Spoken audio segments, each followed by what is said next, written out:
Bonjour, bonsoir.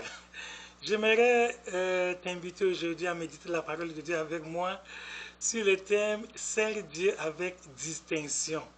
Sers Dieu avec distinction.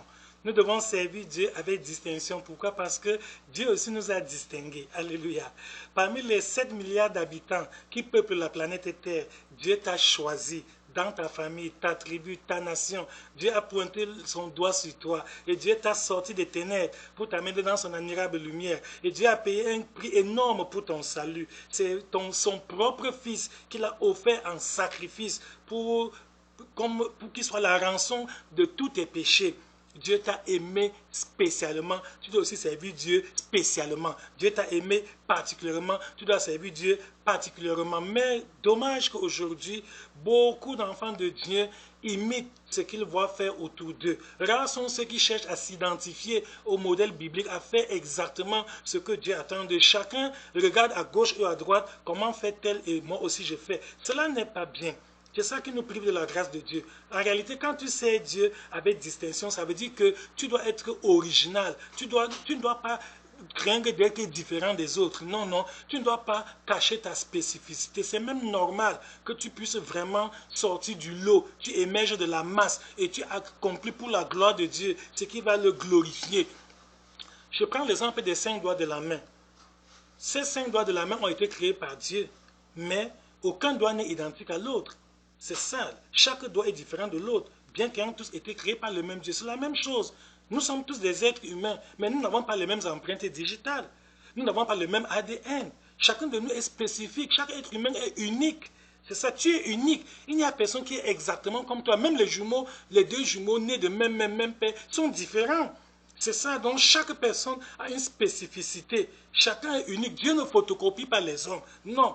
Dieu ne dit pas les hommes comme on fait à l'imprimerie. Non. Dieu t'a créé spécialement. Tu es un être particulier. Tu as une grâce spéciale. Tu as quelque chose d'unique qui est en toi, que c'est toi seul qui peux le faire. Même dans l'œuvre de Dieu. Si les serviteurs de Dieu comprenaient cela, il n'y aurait pas de lutte d'influence. Parce que chaque serviteur de Dieu a une grâce spéciale qu'un autre n'a pas. Personne ne peut remplacer l'autre. C'est ça. Les serviteurs de Dieu ne sont pas comme... il y a des pasteurs qui croient que non, je peux prendre la place de tel... Non, c'est une erreur. Tu ne peux pas prendre la place d'un autre. Non. Tu peux juste faire selon ta part que Dieu t'a donnée. Et tu ne peux pas faire la part d'un autre. Jean-Baptiste était très sage. Lorsque ses disciples sont venus lui parler de Jésus pour exciter des sentiments de jalousie dans son cœur envers Jésus et peut-être l'amener à faire la concurrence à Jésus, Jean-Baptiste a répondu dans Jean chapitre 3 verset 27 que un homme ne peut recevoir que ce qui lui a été donné du ciel. Alléluia. Un homme ne peut recevoir que ce qui lui a été donné du ciel. Jean a reconnu sa place, que j'ai mon appel. Jésus a le sien, j'ai ma vocation, Jésus a la sienne, j'ai ma mission, c'était de présenter le Messie au peuple d'Israël. Je suis juste le précurseur, mais je ne suis pas moi le Messie.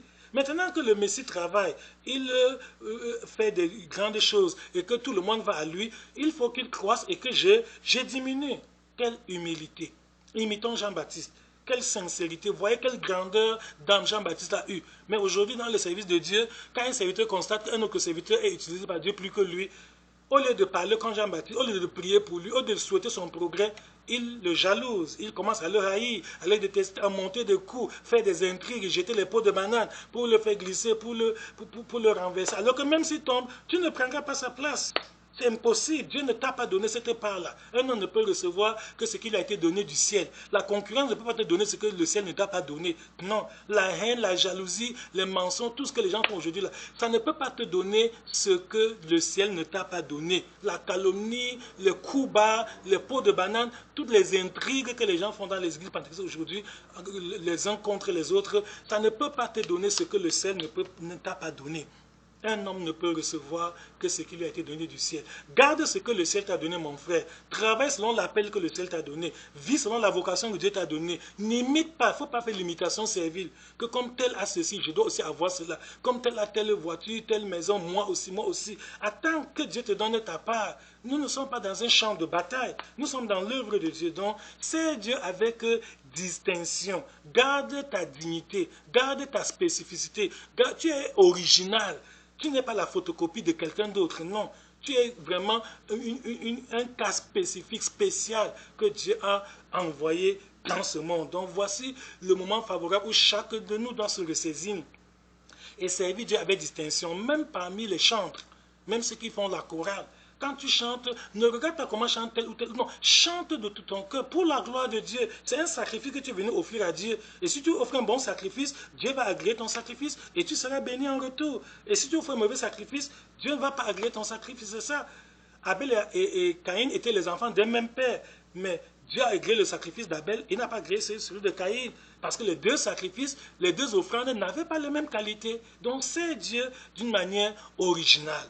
Même dans ton comportement, n'imite pas le mal. Ne te conforme pas au siècle présent. Même s'il y a autour de toi d'autres chrétiens qui font semblant d'être chrétiens à l'église, mais dès qu'ils se retrouvent en famille, au quartier, au travail, à l'école, ils mènent une vie complètement dissolue. Non, pour toi, n'imite pas le mal.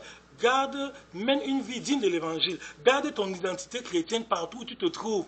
Fais la volonté de Dieu partout. Tu verras, Dieu se souviendra de toi. Le Seigneur va te bénir. Les grâces que l'Éternel déversera sur toi, il ne le fera pas sur d'autres personnes qui sont hypocrites et qui jouent double jeu. Donc, ne sois pas un chrétien caméléon. Non. Ne sois pas un caméléon parce que le caméléon est un animal qui prend la couleur du milieu où il se trouve. Non. Un chrétien caméléon, c'est quelqu'un qui, lorsqu'il est parmi les païens, il se fait païen. Lorsqu'il est parmi les chrétiens, il se fait chrétien. Cela n'est pas bien. C'est Dieu d'une manière spéciale. C'est Dieu d'une manière particulière. C'est Dieu de tout ton cœur. Offre à Dieu le meilleur de toi-même. Et Dieu te bénira. Ce sera vraiment merveilleux. C'est cette distinction qui attire la grâce. Quand tu sais Dieu avec distinction, cela t'apporte la grâce de Dieu. Je prends l'exemple de la femme sunamite dans 2 Rois 4. C'est elle qui a fait la suggestion à son époux que apprêtons une chambre haute pour l'homme de Dieu, en sorte que lorsqu'il vient en mission dans notre localité, qu'il ait un endroit vraiment calme où il peut se retirer, se concentrer pour prier, pour méditer, pour se reposer, avant de rentrer. Et son époux a accepté cette bonne suggestion, ils l'ont fait, et par là, Dieu a visité leur foyer. Ça faisait longtemps qu'ils étaient mariés, n'avaient pas d'enfants, et le Seigneur les a bénis à travers cet acte de distinction que la femme a posé, et elle a eu un enfant. Donc la distinction apporte la grâce. Même quand on dit qu'il y a le travail pour l'Église, un travail pour Dieu, quand les gens font leurs travaux personnels, ils s'appliquent, ils sont dévoués. Mais dès qu'on dit que c'est le travail de l'Église, chacun fait ça avec négligence, avec désinvolture. Les gens viennent en retard et ils repartent le plus vite possible. Pourtant, quand c'est leur propre travail, ils se lèvent très tôt le matin, ils bossent dur et en fin de journée, ils s'attendent. Ne sois pas de ce genre-là. Sers Dieu avec distinction. N'imite pas. Si les autres servent Dieu avec nonchalance, si les autres utilisent plutôt le rebut de leur temps pour Dieu, c'est-à-dire ne donnent à Dieu que le déchet de leur temps, le déchet de leur énergie. Non. C'est quand ils sont déjà fatigués, quand ils sont déjà couchés et ils veulent déjà dormir, le sommeil ne vient pas. Maintenant, ils disent, ok, je vais prendre ma Bible pour méditer, oui. Parce qu'en lisant la Bible, le sommeil va le prendre. Il lit la Bible juste en attendant que le sommeil l'emporte. Ce n'est pas ça la vraie méditation. Consacre à Dieu le temps meilleur, un temps propice, tranquille, où tu es bien concentré, où tu as encore toutes tes ressources, toutes tes énergies pour méditer, pour prier. Tu verras ce que le Seigneur fera dans ta vie au nom de Jésus. Alléluia. Donc c'est Dieu avec distinction. Je voudrais illustrer cet enseignement par un exemple biblique. Dans le livre de Daniel, nous apprenons que Israël avait désobéi à Dieu. Le Seigneur les a châtiés, les a livrés entre les mains de leurs ennemis qui sont venus, qui les ont vaincus et qui les ont amenés en captivité à Babylone. À un moment donné, le roi a demandé qu'on lui apporte des jeunes gens d'une certaine, qui remplissent certains critères pour qu'ils soient à son service. Mais beaucoup d'entre nous pensent qu'on n'avait amené que 4 jeunes gens au roi. Parce que nous connaissons l'histoire de Daniel, de Anania, de Michaël et de Azaria. Oui. Mais je dis que c'est une erreur. Lisons plus profondément, sondons plus profondément les Écritures et nous comprendrons que non, il n'y avait pas seulement 4 jeunes hommes qui ont été amenés au palais du roi de Babylone. Ils étaient nombreux. Et pourquoi est-ce qu'on ne retient que l'histoire de ces 4? C'est parce que ces 4 se sont distingués de tous les autres. Ils n'ont pas imité ce que les autres ont fait. Dans Daniel chapitre 1, au verset 6, la Bible dit, il y avait parmi eux, c'est-à-dire parmi ces jeunes gens qu'on avait amenés à Babylone, au palais du roi, il y avait parmi eux, d'entre les enfants de Juda, Daniel, Anania, Michaël et Azaria. Il y avait parmi eux, donc ils étaient très nombreux. La Bible ne nous dit pas le nombre exact de jeunes qu'on avait amenés à Babylone, au palais du roi. Ils étaient nombreux, mais tous les autres ont fait l'idolâtrie. Voilà pourquoi ils sont oubliés. Mais les quatre qui se sont abstenus de l'idolâtrie, qui ont refusé de manger les mets du roi, c'est leur histoire qui demeure encore publiée jusqu'à aujourd'hui. Et cela édifie des générations d'enfants de Dieu. Donc, sois sage. Si Daniel et ses trois amis avaient imité les autres jeunes, disant que bon, ils sont aussi enfants d'Israël comme nous, non? Ils ont mangé le roi, nous aussi on mange. Où est le problème? Il y a problème. Ce n'est pas parce que tout le monde pêche que si tu pêches, ce n'est plus le péché. Non. Le péché ne devient pas le bien à cause de la majorité des gens qui le commettent. Non. Le mal est mal et le péché sépare l'homme de Dieu en tout temps. Donc sois sage et sers Dieu avec distinction. N'imite pas ce que les autres font et qui ne rend pas gloire à Dieu. Sache que tu seras jugé seul devant le tribunal de Dieu. Il n'y aura personne qui viendra comparaître avec toi. Donc sers Dieu selon ton appel. Tu connais la vocation que le Seigneur t'a adressée. Si d'autres serviteurs de Dieu négligent leur appel, ils font du n'importe quoi, ils se compromettent parce qu'ils veulent de l'argent, ils veulent la masse, etc. Non, n'imite pas ça. Reste fidèle à ton engagement. Garde ton niveau de consécration. Ne diminue pas ton degré de consécration sous prétexte que, bon, aujourd'hui, tout le monde fait comme ça, bon, moi aussi, je ne vois pas pourquoi. Non, je sais, cela va te valoir beaucoup de critiques. Les gens vont te qualifier de villageois, que tu es démodé, que tu es archaïque, que tu n'es pas moderne, tu ne sais pas t'adapter au temps actuel, que tu rames à concours courant. N'en déplaise. Daniel et ses trois amis n'ont pas mangé le mets du roi, alors que tous les autres enfants juifs qui étaient avec eux ont mangé le mets du roi. Et on a vu la suite de leur histoire. Donc, imite plutôt ceux qui ont fait la volonté de Dieu comme Daniel et ses trois amis. Sers Dieu avec distinction et le Seigneur va aussi te distinguer. Alléluia. Dieu est juste. Quand tu sers Dieu avec distinction, Dieu te distingue aussi. Bon, quand tu sers Dieu avec hypocrisie, ok, le Seigneur laisse que tu récoltes ce que tu as sémé. Tu ne peux pas. La Bible dit dans Galates 7 qu'on ne se moque pas de Dieu. Ce qu'un homme aura semé, il le moissonnera aussi. Donc, sers Dieu avec distinction. Distingue-toi par ta vie de prière, par ta vie de méditation. Distingue-toi par ta sanctification. Même si les jeunes filles de ton âge aujourd'hui compromettent leur vie pour avoir de l'argent dans la prostitution, dans la vie de débauche et de la dissolution, oui, pour s'acheter de beaux habits, des sacs en main de grand prix, des chaussures vraiment en or. Non, ça ne fait rien. Garde ta dignité, conserve-toi pur pour la gloire de Dieu. La virginité n'est pas démodée, ma soeur. Non, le Seigneur est le même, Dieu ne change pas et Dieu te voit. On va se moquer de toi que tu vas mourir dans la pauvreté. Tu n'as rien parce que tu es là, tu dis que tu veux garder la sainteté. Ça ne fait rien. La grâce de Dieu dépasse l'argent. Celui qui a Jésus a tout. Celui qui a Jésus a... Ce que Dieu te donne est au-delà de ce que l'argent et les biens périssables, les biens passagers de ce monde peuvent te procurer. Garde ta relation, ta bonne relation personnelle avec Dieu comme Daniel et ses trois amis qui se sont distingués en refusant la souillure, en refusant ce qui était en vogue, ce qui était communément admis, que tout le monde faisait. Sers Dieu avec distinction et tu verras la grâce de Dieu te bénir au nom de Jésus-Christ. Aujourd'hui, beaucoup de serviteurs de Dieu sont tombés dans ce piège. Chacun veut imiter un autre. Chaque serviteur veut faire comme il a vu tel autre serviteur faire. Et ça apporte des scènes terribles dans le corps de Christ. Vous voyez, aujourd'hui, tout le monde veut être prophète. Parce qu'il semble que c'est le ministère de prophète qui est en vogue. Ah oui, puisqu'il voit que Dieu a studié tel prophète et le Seigneur l'utilise et il a des signes, Dieu opère beaucoup de délivrances à travers lui et son église grandit, il a un grand nombre de fidèles. Même toi, à qui Dieu n'a pas donné l'appel de prophète, tu veux aussi te faire prophète. Et c'est ça qui pousse les gens à faire des choses terribles.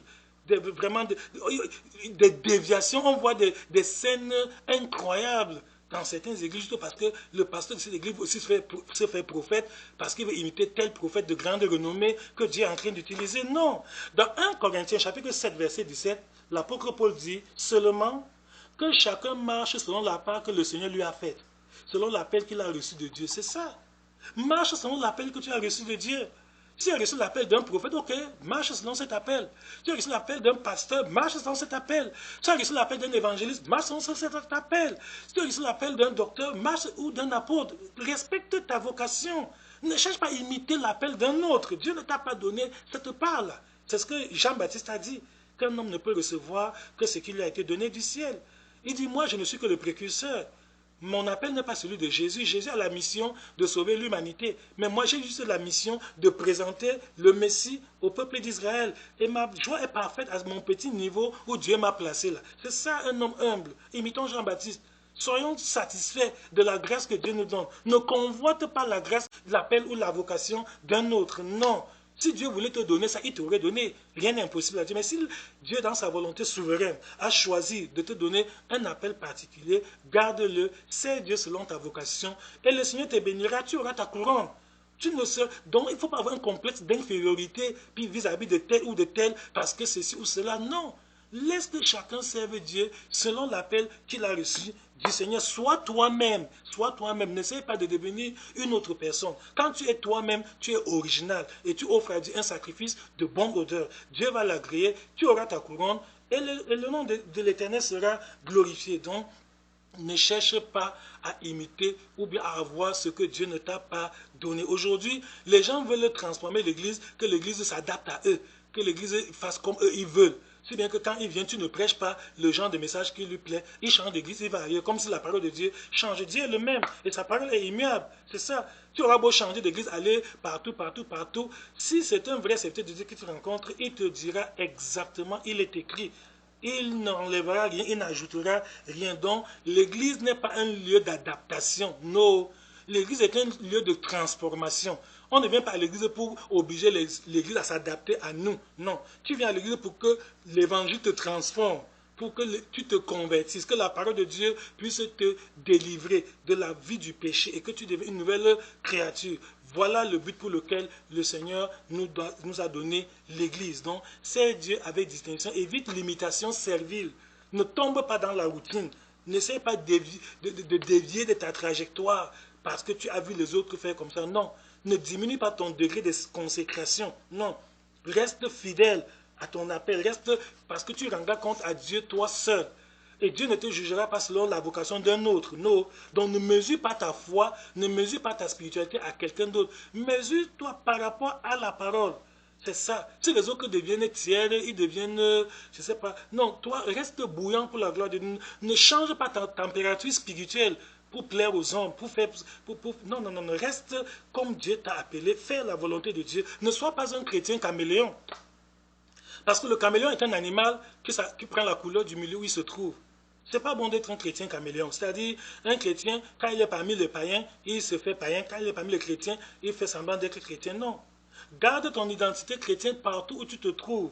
C'est ça ce que veut dire servir Dieu avec distinction. Tu as un dépôt particulier que Dieu t'a donné. Dieu te jugera selon le dépôt qu'il t'a donné. C'est tout. Donc ne dévalue pas ton dépôt.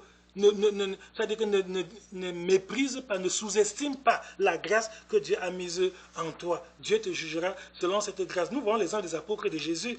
Jésus a eu 12 apôtres, mais il n'y en a que 2 qui ont écrit un évangile. D'autres n'ont pas écrit. Mais ça ne veut pas dire qu'ils n'étaient pas apôtres. Au contraire, Dieu les utilisait aussi pour faire d'autres choses. C'est ça. Donc, c'est Dieu avec distinction. Concentre-toi pour travailler, faire la volonté de Dieu selon ton appel, selon ta vocation, selon ton dépôt, selon vraiment la grâce que le Seigneur t'a donnée. Et tu verras. Fixe tes regards sur Jésus. Ne fixe pas ton regard sur les hommes. Parce que si tu regardes aux hommes, tu vas dévier. Reste concentré. Et le Seigneur va t'utiliser davantage. Tu iras plus loin avec le Seigneur Jésus. Tu vas faire mieux. Présentement, ta vie dégage un goût d'inachevé. On sent que tu pouvais aller plus loin que là où tu es maintenant. Même en toi-même, tu sens que tu pouvais faire plus que ce que tu fais maintenant pour le Seigneur. Mais qu'est-ce qui t'a intimidé? Qu'est-ce qui t'a refroidi? C'est le fait qu'autour de toi, tu vois que bon, tout le monde est devenu faible, tout le monde n'aime plus la prière, même toi tu ne pries plus. Les gens jeûnent rarement. Au début tu jeûnais, mais maintenant comme tu vois que beaucoup n'aiment plus le jeûne, même toi tu as abandonné le jeûne. Mettez la parole, c'est devenu facultatif. Les gens ont même honte de marcher avec la Bible aujourd'hui, si bien que... si on te voit avec la Bible, ben on s'étonne. Même les chrétiens s'étonnent que comment tu marches avec la Bible. Et ils se disent chrétiens. Vous voyez? Donc le diable est en train de nous désarmer de manière subtile. C'est ça. Le diable est en train de arracher nos armes spirituelles de manière insidieuse. Satan est en train d'enlever tout ce qui faisait la force des chrétiens. Les chrétiens ont honte de prier en public. Les chrétiens ont honte de lire la Bible. Les chrétiens ont honte de chanter les cantiques. Mais les païens n'ont pas honte de servir Satan en public. Ah oui! Les païens n'ont pas honte de fumer la cigarette, de mentir, de se prostituer, de marcher nus. Les païens marchent nus là dehors. Ils exhibent, ils marchent sans pudeur ni modestie. Ils n'ont pas honte de ça. Mais toi, chrétien, tu as honte de prier quand tu veux manger au milieu des gens. Tu as honte de chanter les cantiques. Alors que les païens n'ont pas honte de chanter la musique mondaine. Partout, sans se gêner de qui que ce soit à côté d'eux. Donc, c'est Dieu avec distinction. Ne sers pas Dieu comme tu vois les autres faire. Sers Dieu comme cela est écrit dans la Bible. Ne dis pas que tout le monde fait comme ça. Non, ce n'est pas tout le monde qui te jugera. Ce n'est pas tout le monde qui t'a appelé. C'est Dieu qui t'a appelé. Et sache que ta vie dépend de Dieu. Donc, ne te laisse pas entraîner par ce nivellement vers le bas. Oui. Tout le monde est en train de se niveler dans la médiocrité devient normale parmi les chrétiens, oui. La faiblesse devient normale. La mondanité devient normale. Ah oui. On veut que tout le monde s'habille de la même manière, que tout le monde se coiffe de la même manière. Si toi aussi tu ne fais pas comme les autres font, vraiment on voit que tu es bizarre, tu n'es pas sérieux, tu n'es pas... Ce n'est pas bon. La Bible dit dans Romains 12 que ne vous conformez pas au siècle présent. Si beaucoup de chrétiens se conforment déjà au siècle présent, c'est leur problème. Je n'ai pas à les imiter, je n'ai pas à suivre le courant actuel, la vague qui entraîne les hommes, c'est leur problème. Ça dépend de chacun à sa vie et chacun rendra compte à Dieu pour son comportement, c'est ça. Parce que parfois je dis, il y a des chrétiens qui se moquent de que tu veux montrer que tu es trop saint. Mais je ne sais pas si c'est mauvais d'être saint. Être saint n'est pas une mauvaise chose. Donc si quelqu'un fait des efforts pour être saint, on ne doit pas se moquer de lui, qu'il veut montrer qu'il est trop saint, mais que tu veux te faire voir. Mais si on ne me voit pas, l'exemple encore me voir, c'est normal.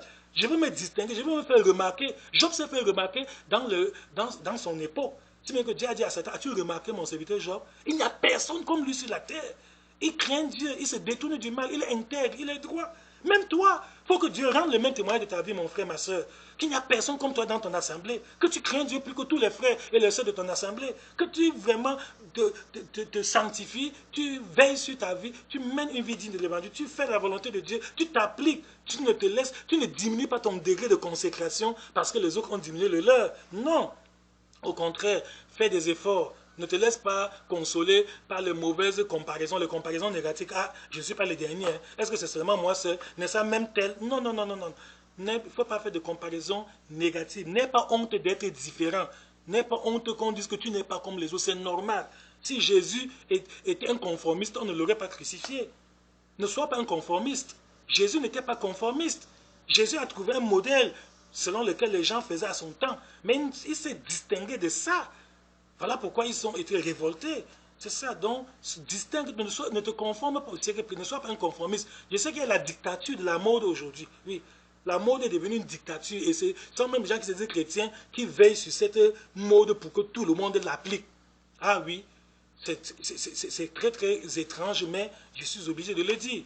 Hein, qu'il y a une dictature aujourd'hui, qu'on veut que non. Comme les gens de notre génération penchent à gauche, toi aussi tu dois pencher à gauche. Comme ils penchent à droite, non. Le chrétien doit garder son identité en tout temps. Il n'a pas à se laisser intimider ou influencer par le grand nombre. Non. Dieu ne viendra pas dire que comme tu es du côté de la majorité, ok, ce que tu fais est bien. Non. Cherche à ce que le Seigneur rende témoignage de toi. Donc ne rétrograde pas. Parce que beaucoup ont déjà rétrogradé. Beaucoup ont déjà diminué leur niveau de consécration. Ils ont diminué leur niveau de sanctification. Ils diminuent. Chaque jour, ils font la marche arrière. Beaucoup de chrétiens ils font la marche arrière. Même ceux qui jeûnaient, ils jeûnent rarement. Ceux qui priaient même, la prière est devenue juste facultative. Ceux qui mettaient la parole, c'est devenu juste une formalité. Beaucoup de choses que les gens faisaient pour être solides spirituellement, ils ont tout abandonné. Aujourd'hui, on fait juste le strict minimum. Mais Paul nous dit, ne vous conformez pas au siècle présent, mais soyez transformés par le renouvellement de l'intelligence. Donc, si les jours que se refroidissent, toi, reste bouillant pour le Seigneur. Si les autres font la marche arrière, toi, continue à aller plus loin avec le Seigneur Jésus. Si les autres disent que craindre Dieu est devenu facultatif, toi, sache que c'est un impératif de garder la crainte de Dieu, de faire la volonté de Dieu. C'est comme ça que tu auras l'onction qu'on cherche aujourd'hui.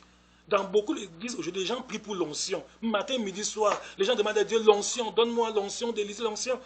Qu'est-ce qui a fait que Élisée ait l'onction? Parce qu'Élisée s'est distingué des autres fils des prophètes. Ils étaient 50 fils des prophètes. Il n'était pas le seul. Pourquoi tous n'ont pas eu l'onction d'Élie? Parce qu'ils ne se sont pas comportés comme Élisée. Parmi tous les 50, c'est Élisée seul qui s'était... Donc, si Dieu avait distinction, tu auras une onction que les autres n'ont pas, bien qu'ils soient chrétiens dans la même église que toi. C'est ça. Donc, l'onction ne vient pas sur n'importe qui.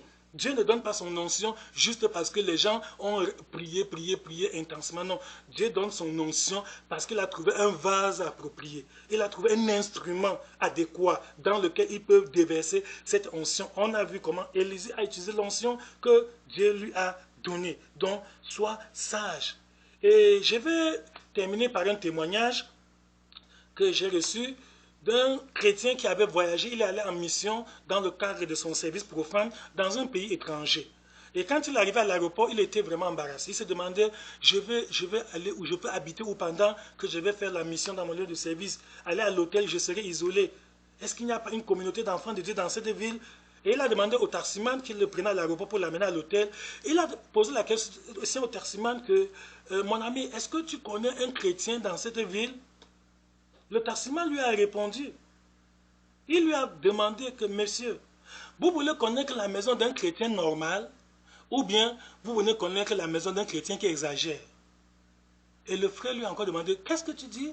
Il dit, je voulais savoir si vous voulez que je vous mène dans la maison d'un chrétien normal ou bien vous voulez que je vous amène dans la maison d'un chrétien qui exagère. Le frère a compris la pertinence de cette question et il lui a dit que amène-moi dans la maison d'un chrétien qui exagère. Et effectivement, le taximan l'a conduit chez un enfant de Dieu qui craint Dieu, qui vit selon la parole de Dieu, qui mène une vie digne de l'évangile.